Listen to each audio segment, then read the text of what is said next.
No hugging, no learning was Larry David and Jerry Seinfeld's mantra when creating America's king of sitcoms, Seinfeld. Unlike previous sitcoms, Seinfeld disliked the trope of characters learning a lesson through each episode and hugging it out at the end, as many shows typically do. Instead, they're committed to the blunt comedy of the show, the lack of character development, and the lack of emotional investment. Take, for example, Seinfeld's season 7 finale, The Invitations. George convinces his fiancée Susan to purchase cheap wedding invitations against her wishes. After he fails at multiple attempts to make her call off the engagement because he's too cowardly to end it himself, Jerry, Elaine, George, Kramer, and Susan all wind up at the hospital. She's, gone. Dead? I'm so sorry, George. Yeah, me too. Poor Lily.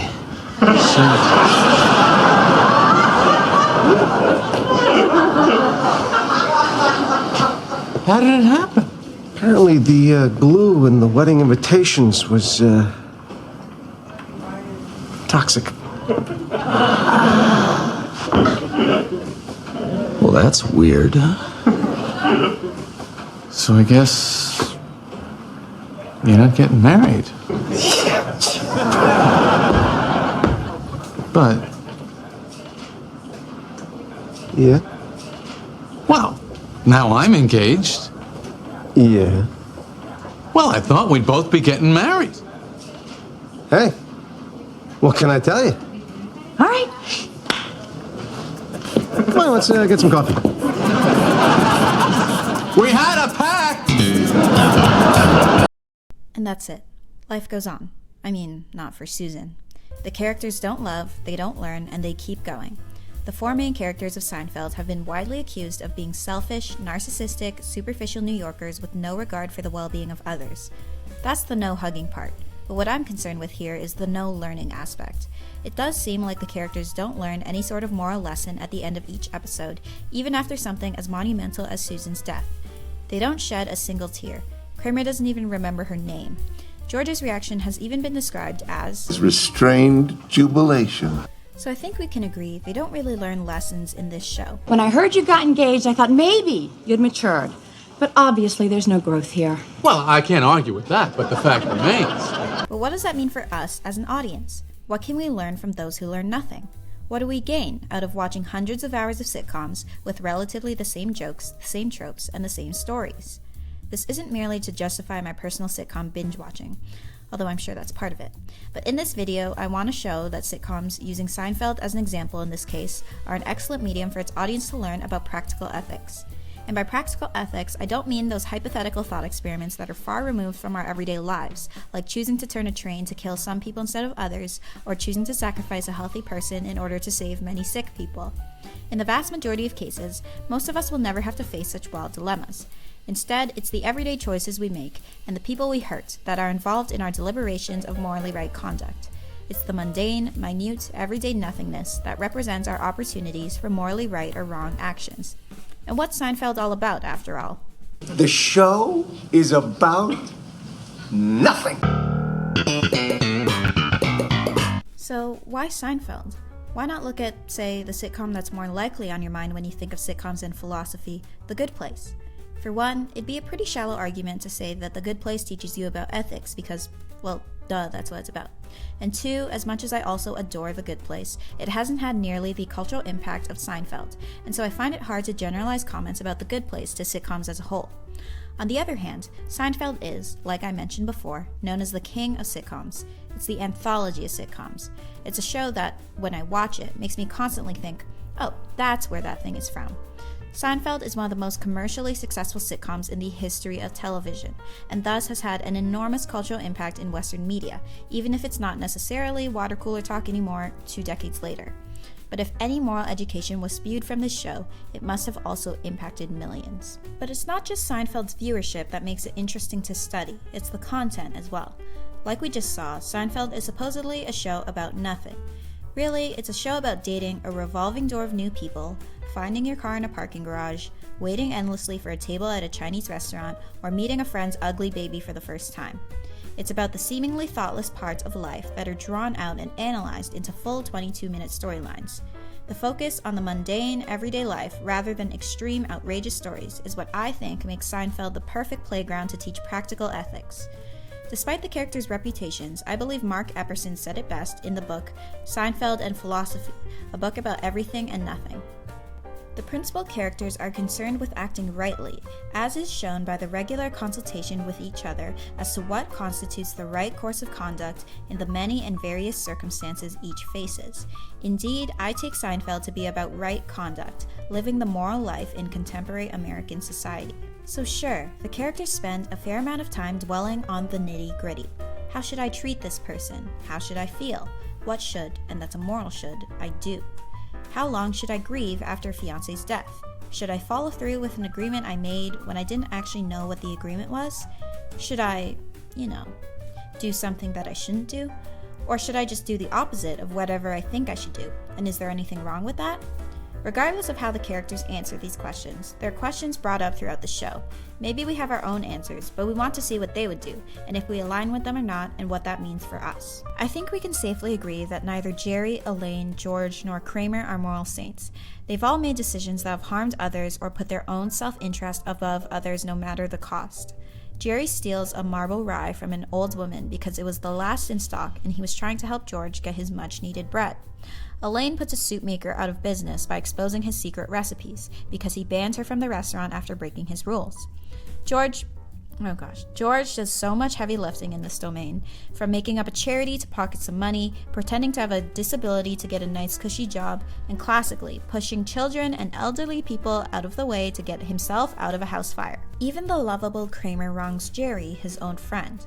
When Jerry switches apartments with Kramer due to the glaring red light of a new fried chicken restaurant downstairs that ruins Kramer's sleep, Kramer secretly becomes addicted to the fried chicken, prolonging Jerry's suffering. Yet, despite all of this, they also don't learn from their mistakes either.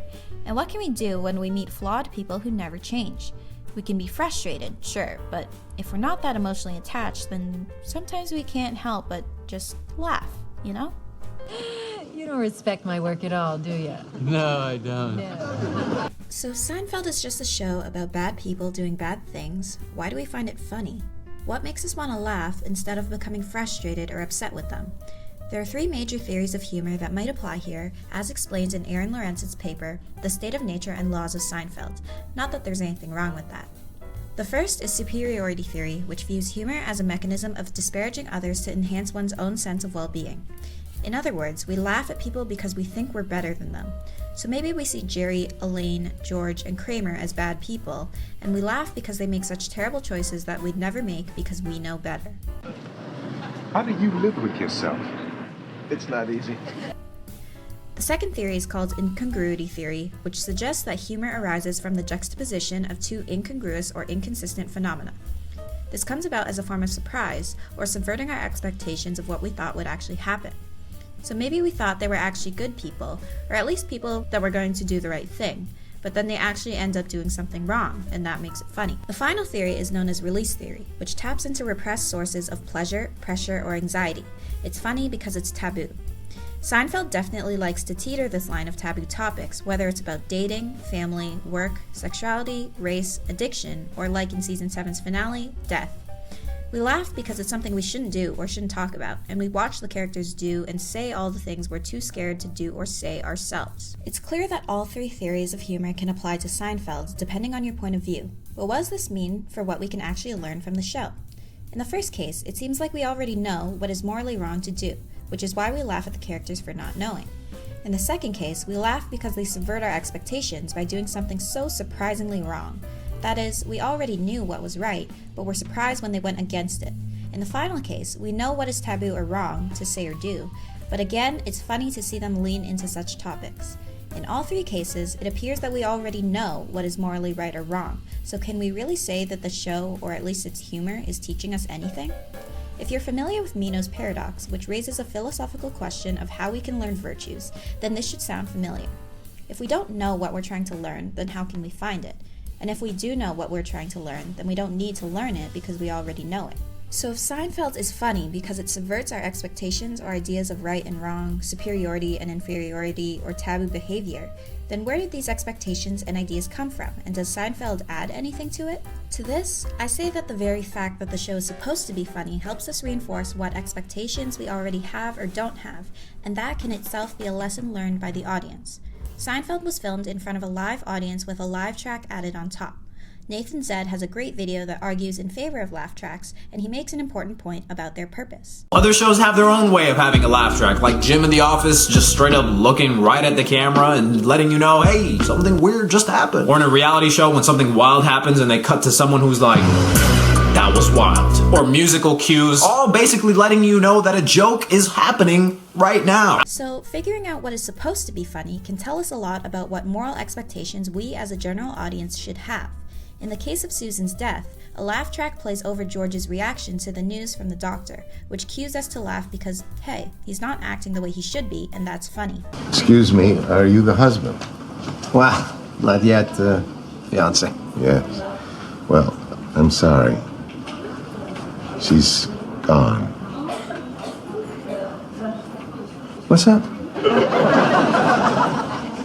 She expired. Are you sure? Yes, of course. So, she's dead. Yes. Huh. Regardless of how you feel about laugh tracks, there's definitely a whole lot of them in this short clip. Every line that George says after hearing the news is accompanied by a laugh track. None of these lines are really a joke in and of themselves. It's just George asking for clarification 3 times before letting out a puzzled, Huh. So why is it funny?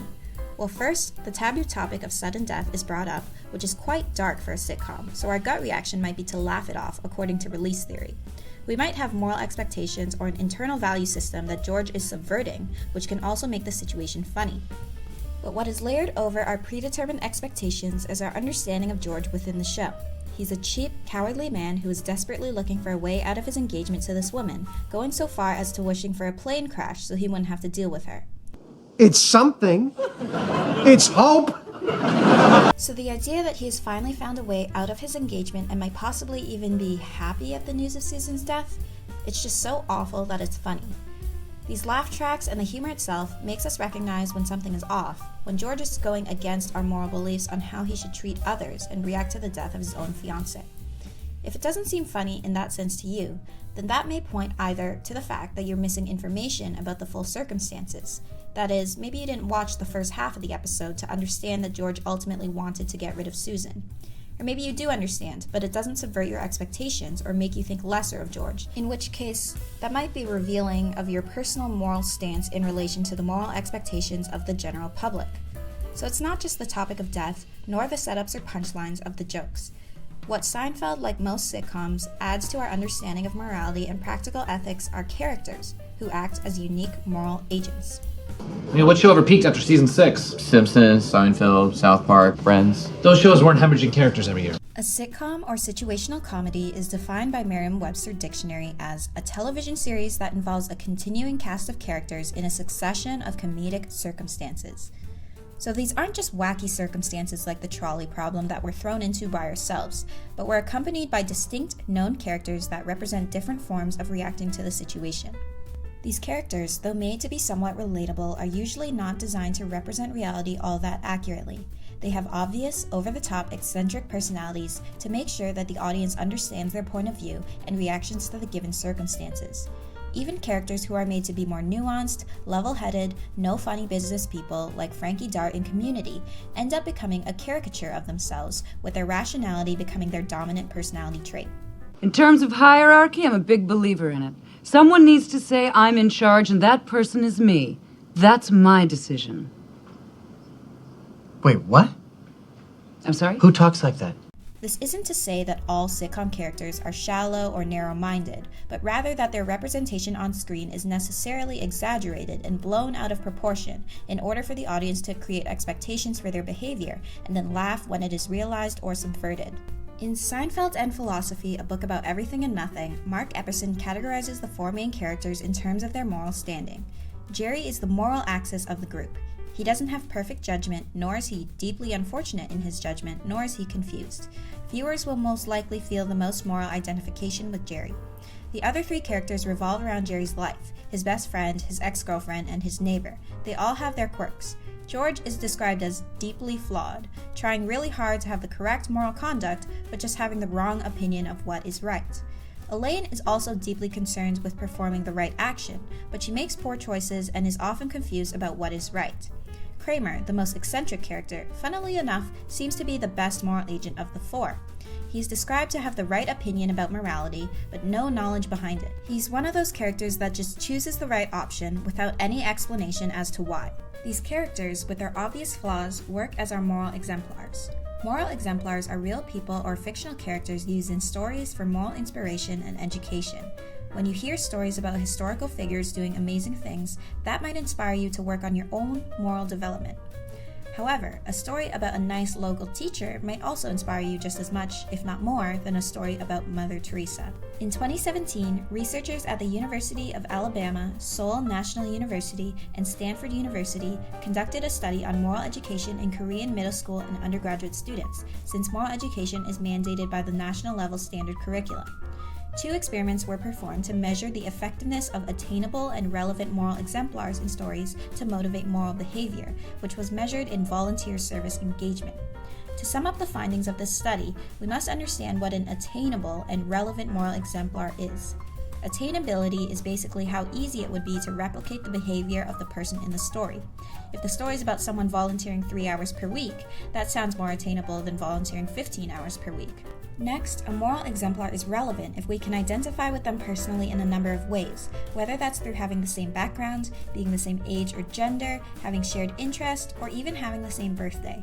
In the study, they gave some students stories of regular local people and other students stories of historical figures such as Mother Teresa and Martin Luther King Jr.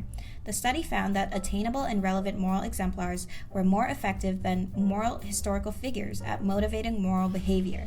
As we've seen, the Seinfeld characters are far from perfect, but at the same time, they're also fairly relevant. Going through the mundane, minute problems of everyday life is relatable to myself and to many others. Watching perfect people solve problems isn't very motivating. On the other hand, it can actually discourage us from moral improvement because we see them as so highly unattainable and so much better than us that we shut ourselves away from caring about morally right conduct at all.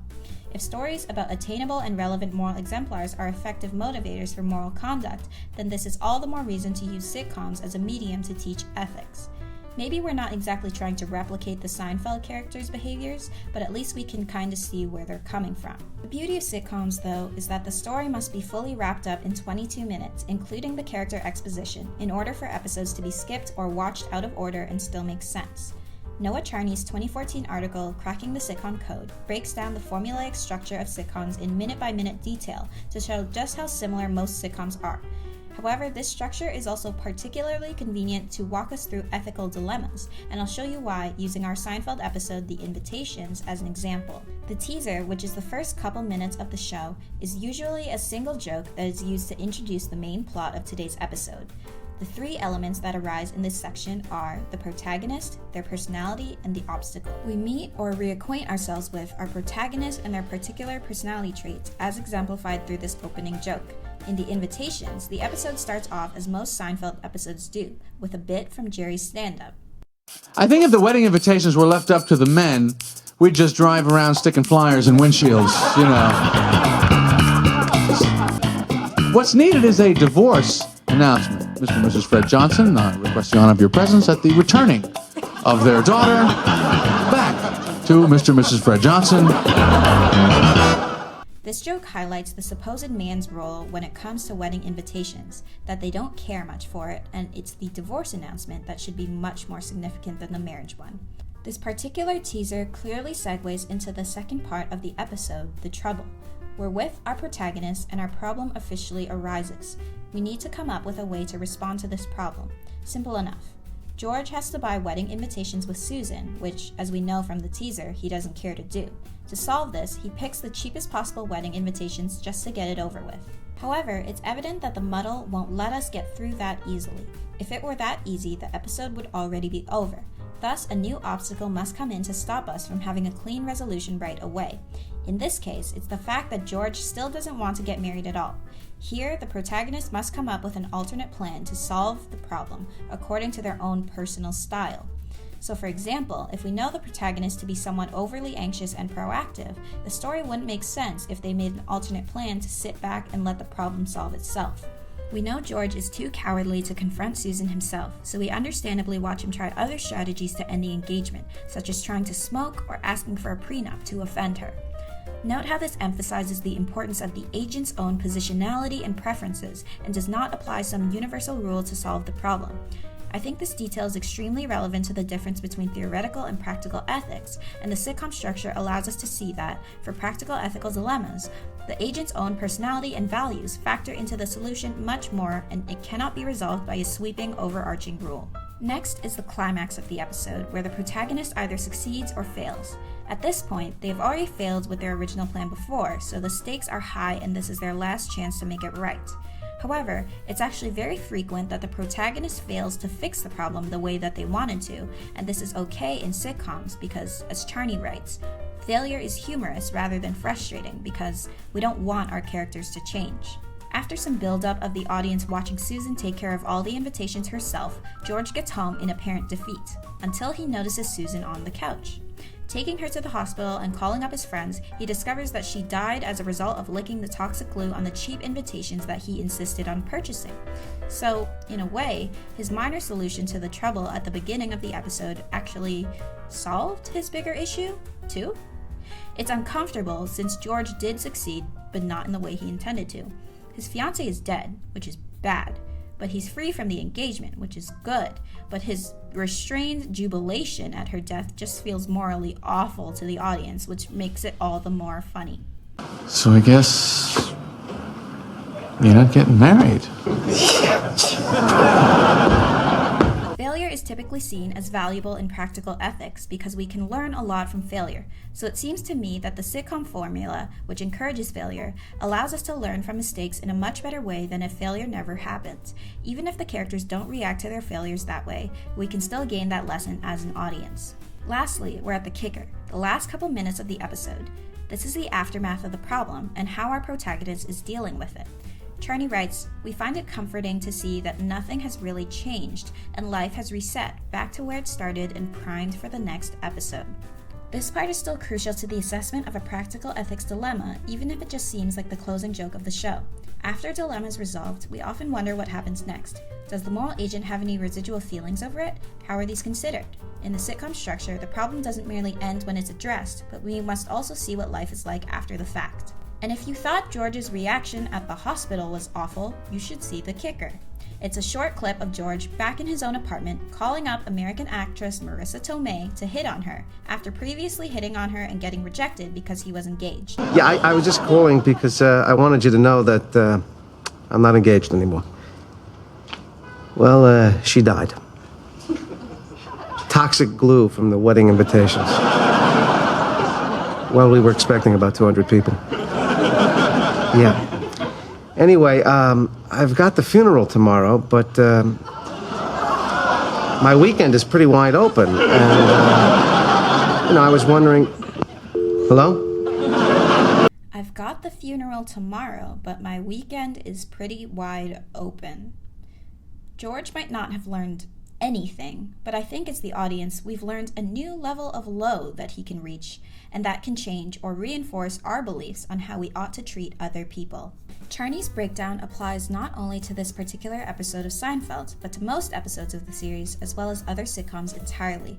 Though other sitcoms might have more obvious moral lessons where you root for the hero, they learn their lesson, and everyone hugs it out at the end, I believe even sitcoms like Seinfeld, Curb Your Enthusiasm, It's Always Sunny in Philadelphia, Arrested Development, Fleabag, and other shows with absolutely awful protagonists can teach lessons about everyday practical ethics.